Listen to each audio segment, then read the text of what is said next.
keenya biyyarraa baqata biyya namaa dhufee asittis rakkata duraanuu rakkinna eenyuun nu gaafata gaafuma bal'inaa diyaaspooraa jedhee dachii nutti dhiita dhiiga keenya guuree biyyaan ijaarata dhibee keenyaaf garuu eenyuun nu laalata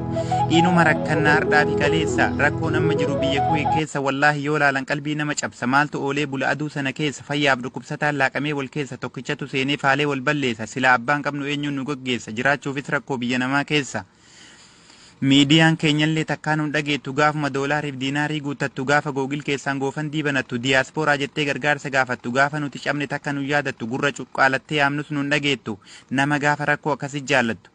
dhiiraaf dhalaan teenya gayyaatee alatti beelaan dhumaa jirti saharaa gubbatti malli itti badee biyya namaatitti kan boo'ichaa taatee halkaniif guyyatti fayyaaf dhukkubsataan laaqamee walitti shabkii keessa bula akka horiititti kuni dhaga'uufuu hin tolu namatti meewaa isin gorsaa dhagaa hadaraa ba'aan ati baatti ga'uusan magaaraa abdiin kutinaa rabbi nu gargaara irraa of qusadhaa dallansuu fi aara yoo rakkoon dhalate dafaa wal ijaaraa garaa waliif laafa kan qabnes gargaara hamma dhumaatitti kaayoo keessan dura rakkinni jabaatus obsaan taraa bira qananiif gadaduu danda'a waamara biyya baaneefillee yoomuu tarte qara keessi keenya mataa yoomi manne mara jireenyi godaansaa turus hamma feenee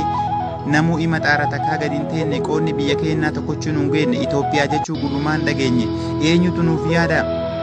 keenya akka hin jenne ishee keessa teenyus takkaa yoon buqanne dhibee guddachira kan dawaan arganne